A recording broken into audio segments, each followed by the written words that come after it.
La traction avant Citroën est l'une des plus célèbres voitures françaises d'avant-guerre. Présentée en 1934, elle fut assemblée jusqu'en 1957.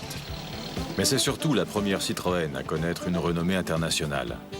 La traction avant, tout le monde la connaît, à l'image de ce bel exemplaire de 1951, doté d'un moteur 6 cylindres qui lui vaudra son surnom de Reine de la route.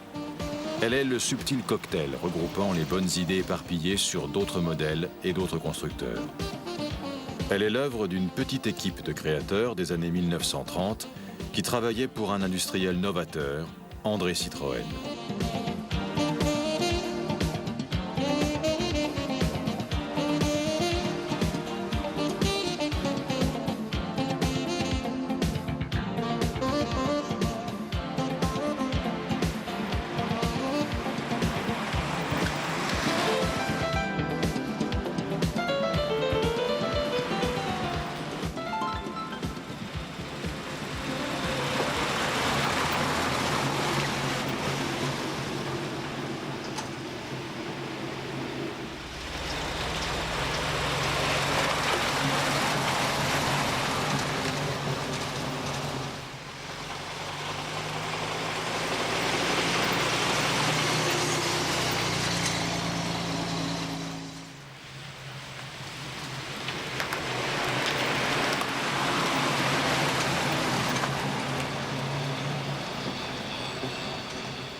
La société d'automobile qui porte son nom a été fondée en 1919, au sortir de la guerre, à l'heure où se crée la République de Weimar et la Société des Nations.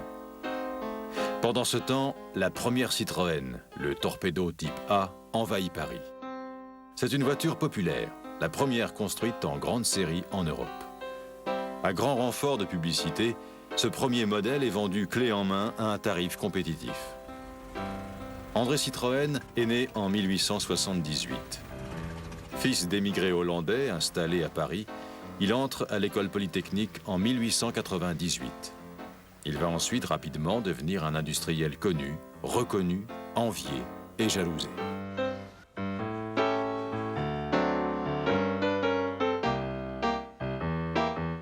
Sa dernière œuvre sera la traction avant, présentée quelques mois avant son décès.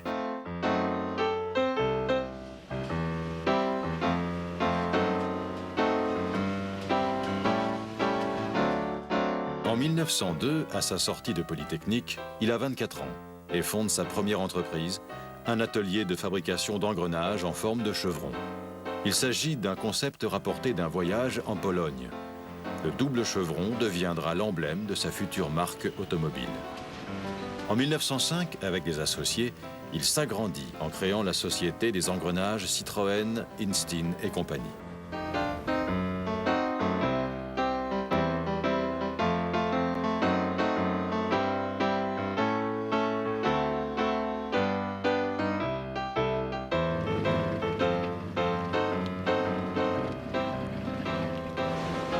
Quand la Première Guerre mondiale éclate, il propose au gouvernement français de créer une usine d'armement sur le quai de Javel, au sud-ouest de Paris. Il va, pendant la durée du conflit, se rôder à la production de masse et songe déjà à une reconversion pour l'après-guerre. Il a parfaitement compris et intégré la production en grande série et l'organisation nécessaire à la construction d'une automobile à la chaîne. En 1912, il fait la connaissance de l'Américain Henry Ford, maître du genre et premier au monde à assembler des voitures en très grande série. André Citroën étudie discrètement plusieurs projets automobiles. Dès 1917, il a donné carte blanche à l'ingénieur Jules Salomon pour réaliser un prototype. Celui-ci est prêt dès la fin de la guerre et officiellement présenté en juin 1919. C'est un petit torpedo économique équipé d'un moteur 4 cylindres de 1300 cm3. Fabriquée pendant 2 ans, la première Citroën sera assemblée à près de 25 000 exemplaires. À partir de 1912, la B2 succède au type A dont la base est conservée mais renforcée et que l'on équipe d'un moteur légèrement plus puissant. Citroën a déjà inventé le marketing automobile. Produite jusqu'en 1926, la B2 sera assemblée à près de 90 000 exemplaires. Entre-temps, Citroën est devenu le premier constructeur automobile français en distançant son principal rival, Louis Renault. Personnalité en vue, André Citroën se diversifie en créant une compagnie d'autocars, les Transports Citroën, et sa propre compagnie de taxi.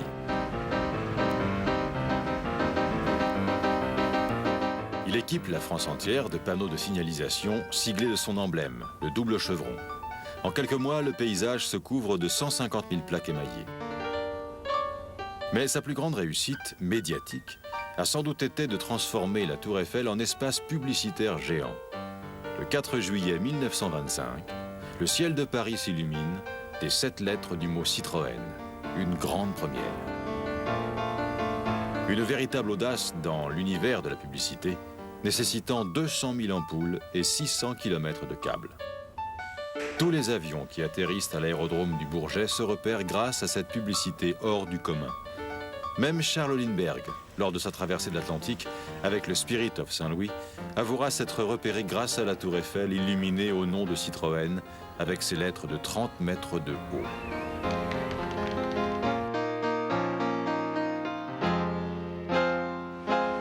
André Citroën est bientôt à son apogée. En 1924, il a dépassé 50 000 voitures assemblées dans l'année. 5 ans plus tard, à la veille de la crise économique de 1929, il atteint 100 000 exemplaires annuels. De nombreux modèles vont se succéder. Parmi eux, la populaire 5 chevaux qui sera assemblée de 1922 à 1926 à plus de 80 000 exemplaires. La petite Citron est un véritable succès.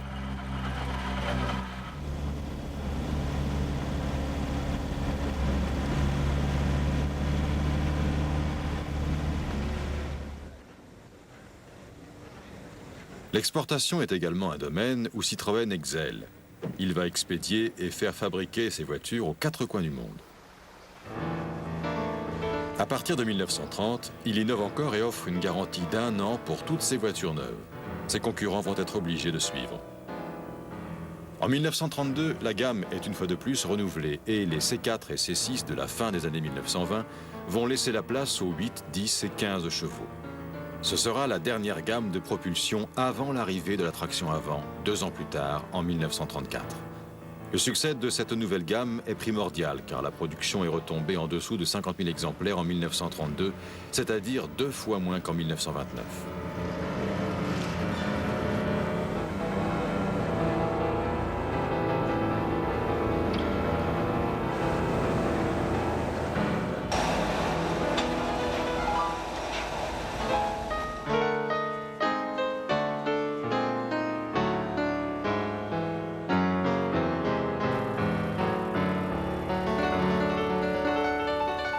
La petite 8 chevaux Rosalie inaugure alors le moteur flottant, une appellation due à Pierre Louis, le responsable de la communication de Citroën, qui, ayant vu un cygne glisser sur un lac sans créer de remous, a repris cette idée pour nommer les moteurs désormais montés sur Silent Block en caoutchouc.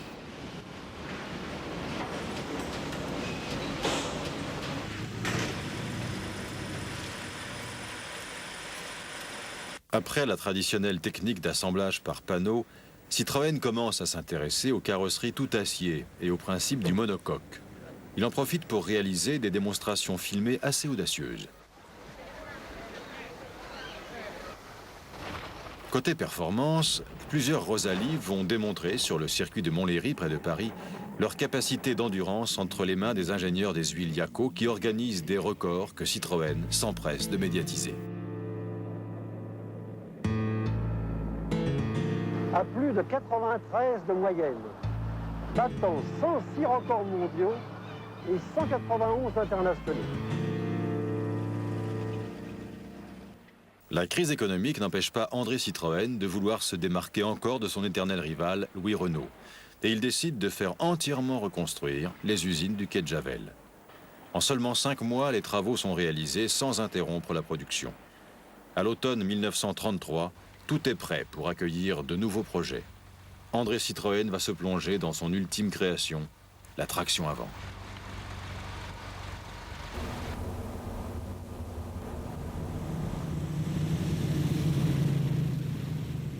La traction avant, c'est quelque chose qui a révolutionné la période de l'automobile. Dans les années 1932, M. André Citroën voulait sortir quelque chose qui allait être révolutionnaire. Et pour ça, il avait fait venir l'ingénieur André Lefebvre, qui était un ingénieur passionné, qui avait travaillé dans l'aéronautique, qui avait travaillé chez Renault, mais il ne s'entendait pas du tout avec Renault, qui était très conservateur. Et il y a eu cette association donc, des idées de l'ingénieur Lefebvre avec le dessinateur, on dit maintenant désigneur, Bertoni. Et la conjugaison de ces deux êtres d'exception, avec toute une équipe bien sûr derrière, et André Citroën qui coiffait tout ça, a permis en à peu près 18 mois de sortir la traction avant. Cette voiture s'est toujours appelée communément la traction avant, car cette voiture, qui est donc sortie en 1934, représentait l'aboutissement de toutes les solutions techniques de l'époque qui se retrouvaient l'une ou l'autre dans des voitures, mais jamais elles n'avaient été couplées dans une seule automobile.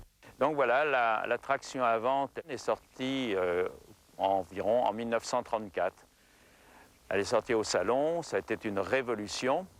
Et il y a eu quelques problèmes parce qu'elle avait été réalisée peut-être un petit peu trop rapidement et il y avait des problèmes sur les transmissions qui ne tenaient pas bien, les différentes choses.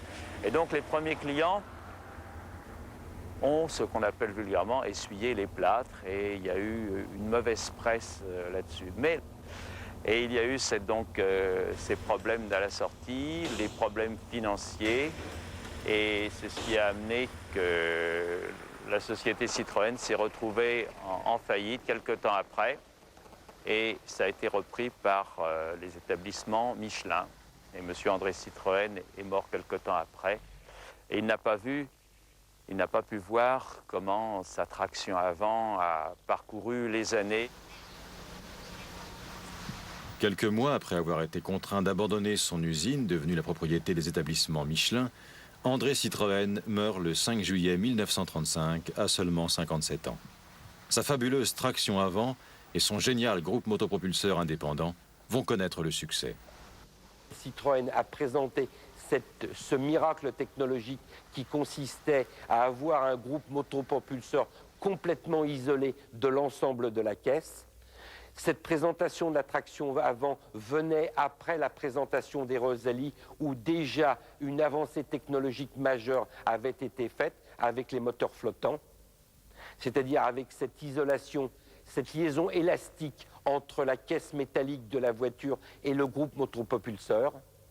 Et la traction avant a été vraiment une innovation technologique extrêmement importante. Tout à l'heure, nous irons, je pense, ensemble voir la maquette de la traction avant, où on voit bien que l'ensemble motopropulseur se détache de la carrosserie du véhicule et il y est à la carrosserie du véhicule essentiellement par 4 goujons.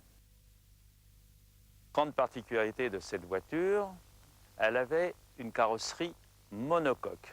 Alors là, c'était extrêmement rare parce que c'était encore à cette époque une construction traditionnelle. Les voitures avaient un châssis en métal, des longerons, et généralement était coiffée dessus une carrosserie en bois. Finalement, les voitures encore dans les années 30 étaient issues de ce qui se faisait dériver des charrettes. Et là, Citroën, Bertoni ont fait une voiture où il y avait peu de châssis, c'était terminé. La technique du châssis séparé a vécu. Jusque-là, l'assemblage des voitures, même avec des carrosseries tout acier, s'accompagnait d'un châssis séparé. Avec la traction avant, André Citroën décide de passer à la technique de la coque autoporteuse. Le châssis ne sert plus à rien. Il fait réaliser plusieurs films de propagande qui démontrent la désolidarisation des voitures régies par les conceptions d'antan, alors que la caisse autoporteuse supprime ce risque. C'est d'ailleurs la technique qui régit désormais toutes les voitures d'aujourd'hui.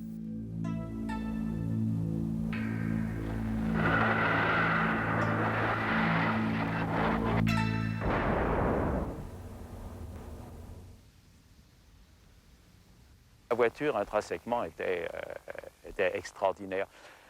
Des tests ont été faits on a fait avancer la voiture du haut d'une falaise. La voiture est descendue, elle a fait des tonneaux, elle était en bas, il y avait une vitre qui manquait, les portes fermaient, les gens se sont mis dedans et ils sont repartis. Il faut dire qu'avec toute autre voiture, ça aurait été absolument impossible. C'était pour démontrer comment la traction avant était solide.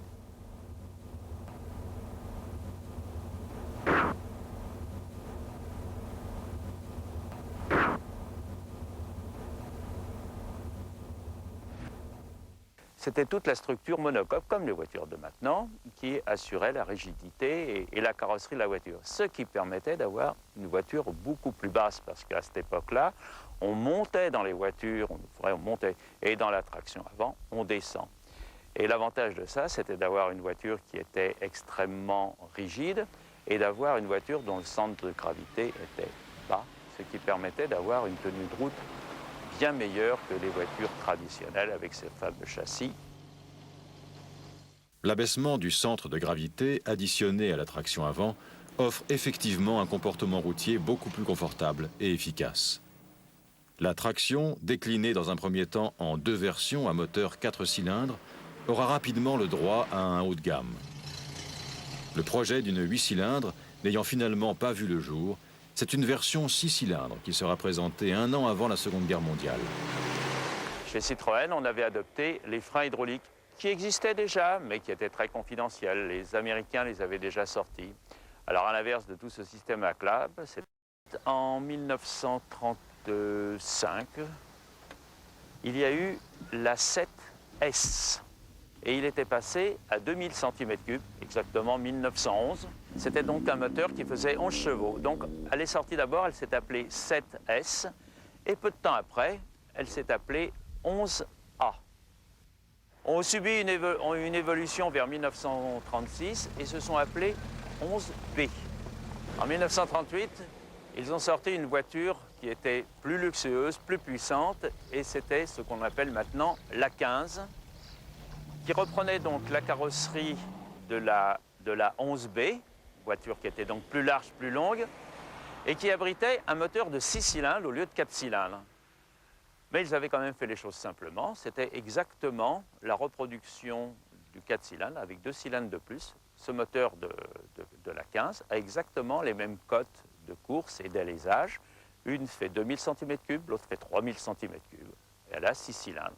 Et donc la différence visuelle, c'est que le capot est plus long pour abriter les 2 cylindres de plus. Le train avant est différent.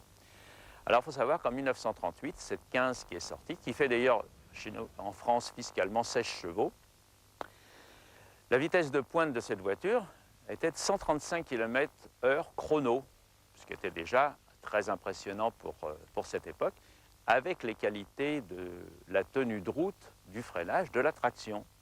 La production de toutes les versions de la traction s'arrêtera avec le début de la Seconde Guerre mondiale. Voiture de l'Exode de juin 1940, la traction va également séduire l'occupant et de nombreux exemplaires vont être réquisitionnés pour la tristement célèbre Gestapo, tandis que d'autres serviront de véhicules de liaison pour les officiers de la Wehrmacht jusque sur le front russe. Heureusement, la traction servira également à la résistance et les photos de FTP et FFI roulant en traction à la Libération sont passées dans la légende. La production reprend en 1945. Le modèle 51 est bien conservé parce que c'est l'année où il en est sorti le plus, environ 15 000. Il y a très peu de 15 d'avant la guerre, car elles sont sorties seulement en 1930, courant 1938 et 1939, donc il y en a assez peu. Elles sont reconnaissables à des pare-chocs, ce qu'on appelle le pare-choc moustache, à l'inverse de celui-ci qui est un pare-choc droit, le pare-choc moustache remontait. Ce modèle-ci est donc un modèle de 1951 et sa particularité, c'est que cette voiture est entièrement d'origine. Elle est toujours dans son état d'origine, ce qui fait un grand plaisir aux collectionneurs parce que beaucoup de ces voitures ont subi l'outrage des ans et ont été restaurées plus ou moins bien avec des intérieurs qui ne sont pas conformes à l'origine, avec certaines pièces. Donc celle-ci conserve vraiment toute sa patine d'origine. Elle a d'ailleurs l'odeur qui en fait son charme. Son moteur a été refait il y a quelques années parce que, passé 120 000 km, ces moteurs-là, de conception quand même ancienne, avec des matériaux anciens, ne dépassent pas ces 120 000 km. Donc le moteur a été refait entièrement, tout à fait dans les normes. Et donc la voiture bénéficie maintenant d'un moteur en parfait état. Le reste, elle n'a pas beaucoup de kilomètres, comme je vous ai dit, actuellement 131 000. Et elle conserve ses performances vraiment d'origine. On peut, sans appréhension, faire de longs trajets avec. Elle est fiable, comme le sont toutes les tractions, qui sont relativement simples à entretenir. Et si ce n'est que sa consommation d'essence qui rebute certains, parce que ça peut varier entre 15 et 18 litres au 100, à bonne allure. Malgré son âge, la traction restait une référence sur la route, ce qui permit de maintenir les ventes à un très bon niveau jusqu'au milieu des années 1950. Sa réputation de solidité, d'endurance et de fiabilité était pour elle la meilleure des publicités.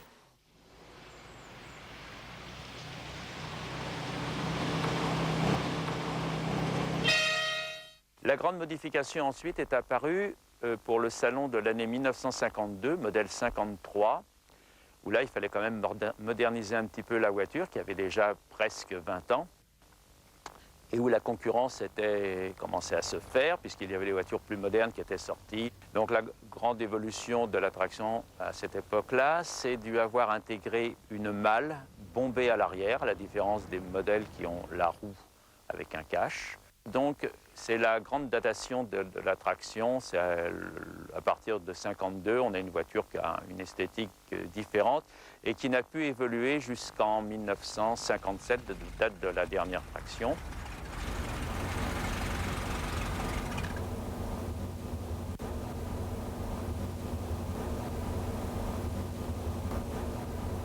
En juillet 1957, la dernière traction est assemblée, 23 ans après la première. Plus de 750 000 exemplaires ont été construits et la traction a trouvé une digne héritière dévoilée au Salon de Paris en octobre 1955, l'ADS. Elle aussi est très en avance sur son temps, à la fois techniquement, mais bien plus encore esthétiquement, et ne laisse personne indifférent. Cette nouvelle Citroën doit d'ailleurs à la traction d'avoir été un véritable laboratoire d'essai grandeur nature. En 1954, un an avant la sortie de l'ADS, certaines 15.6 avaient été équipées d'une suspension oléopneumatique à l'arrière. Ce sera la dernière innovation technique de la traction avant son départ à la retraite. Aujourd'hui, les propriétaires de traction, qu'elles soient d'avant ou d'après-guerre, entretiennent et restaurent soigneusement cette ultime voiture désirée par André Citroën et qui reste aux côtés de la DS et de la 2 chevaux, la plus célèbre Citroën à travers le monde.